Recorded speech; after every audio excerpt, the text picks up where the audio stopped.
tenin'Andriamanitra hotoriana amintsika dia araka an'izay voasoratra ao amin'ny Matthieu 4:20 ny 5:20 fa hovakitsika manomboka amin'ny 7:20 ka hatramin'ny 7:20 izy fa ny toriteny dia ny 5:20 ihany. Matthieu chapitre 16 verset 13 à 19. Rehefa hita dia hovakitsika amin'ny anaran'i Jesosy. Ary rehefa tonga tany amin'ny faritan'ny Kasaria Filipo, Jesosy dia nanontany ny mpianany izy ka nanao hoe: ataony olona ho iza moa ny zanak'olona? Dia hoy ireo: hoy ny sasany Jaona mpanao batisa, ary hoy ny sasany Elia, ary hoy ny sasany Jeremia na anankiray amin'ny mpanonana. Ary hoy Jesosy taminy: fa ianareo kosa manao ahy ho iza?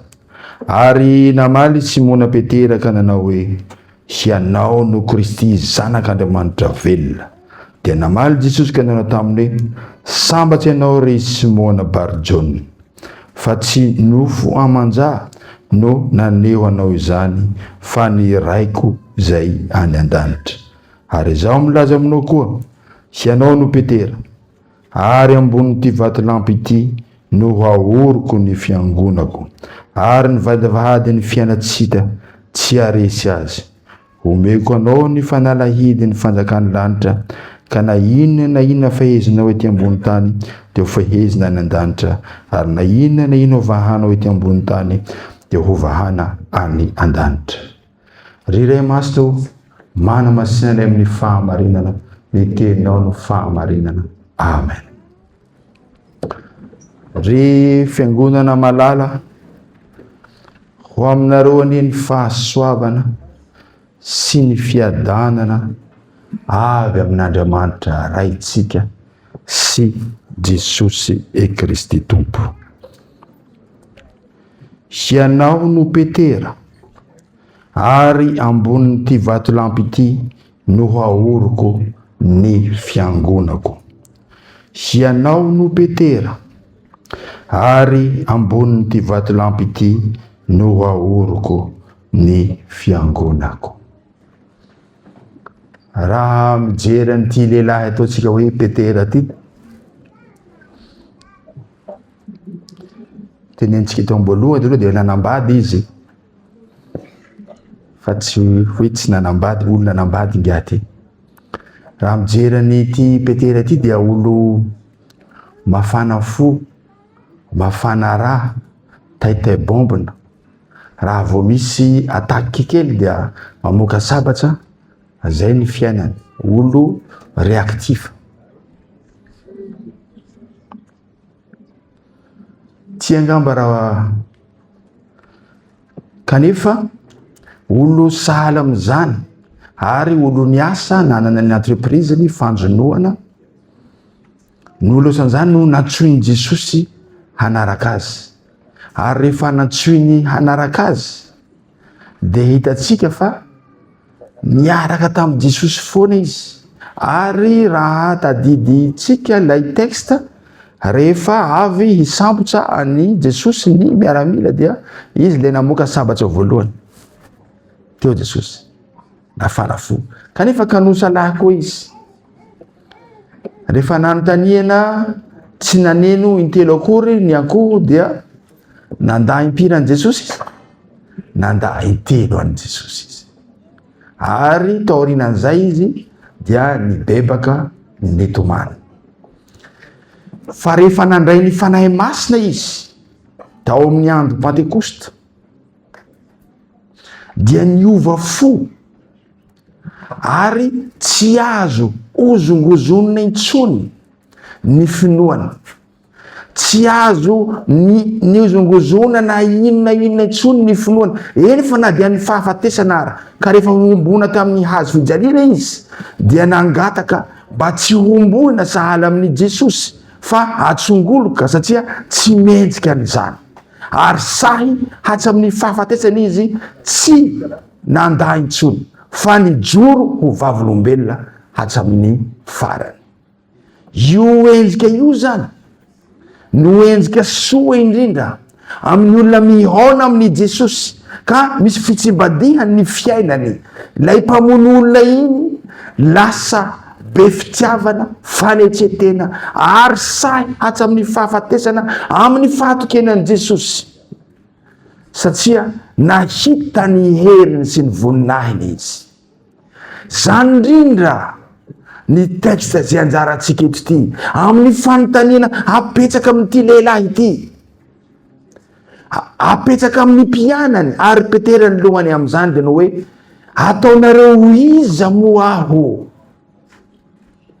Io fanekempinoana io fanekempinoana goavana miezinezina nataon'ny Petera io ka nanao ka hoizy namaly hianao no Kristy zanak'Andriamanitra velona. Fanekempinoan'ny fiangonana io, vato lampy zany, tsy azo n'olona ho ravana, tsy ho potika. Zany finoana ngezabe zany ka nahatonga ny finoan'ny Petera io no tononona eto ity. Io finoan'ny Petera io no ambara eto ity. Io finoan'ny Petera io zay zanak'Andriamanitra zay mino an'i Kristy rehetra koa no miorina amin'izany ny fiangonana. Vato lampy mafy tsy azo zongozonina, finoana marina henjana.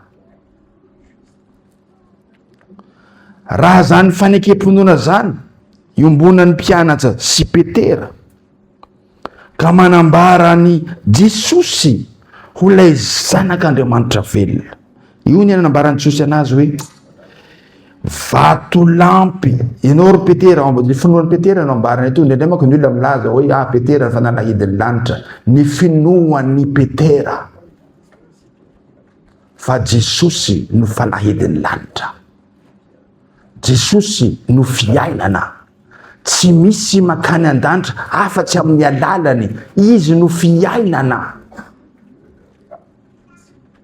Ho antsika rehetra zay taranaky Adama, ho antsika rehetra zay nandova ny fahasimbana ka nateraka ota satria zanaky ny mpanota.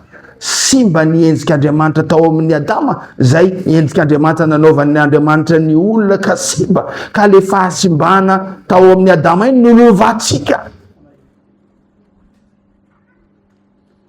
Ka ny finoana n'ity Jesosy ity, ny fiainana zany finoana zany tamin'ny nanaovana lalana nanaovana batisantsika no ananganana antsika indray ho zanak'Andriamanitra.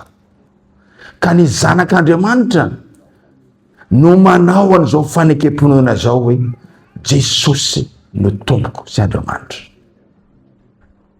Zay manana zany finoana izany fa tsy Petera ihany, manana Petera no miorina amin'izany ny fiangonan'Andriamanitra. Ho antsika zay tonga miangona eto zao koa, matoky sy mino fa Jesosy tokoa ve no zanak'Andriamanitra. Manana zany finoana, miorina eo amin'izany finoana izany ve ny fiangonantsika, miorina amin'izany finoana izany ve ny fiainantsika satria tsika no fiangonana. Koa raha hoe mino sy matoky azy fiainana manahoana moa no tokony hiainany zanak'Andriamanitra. Mihona aminy isika amin'ny alalan'ny teniny ka ho vavolombelona ve isika, tsy tejy. Hainareo ny tejy? Tejy, te-moi, jy. Tsy tejy fa hoe vavolombelona, martyra zany hoe nahita ny tompo ka manao an'izao fanekempinoana izao ka tsy azo zongozonina intsony ny finoany ary ny fiainany dia miaina amin'ny fahamarinana sy ny fahamasinana ary manakina ny fiainany tanteraka eo amin'ny Jesosy ka hitataratsy amin'ny fiainany ny mahazanak'Andriamanitra azy satria olom-baovao izy, olona faharoa, Adama faharoa, ilay Jesosy no velona ao anatiny. olom-baovao. Zany olom-baovao zany dia olona ao anatin'ny faharatsiana sy ny fahalotoana noho ny fidian'Andriamanitra noho ny faharatsiantsika iny, ka natsangany ho zanany,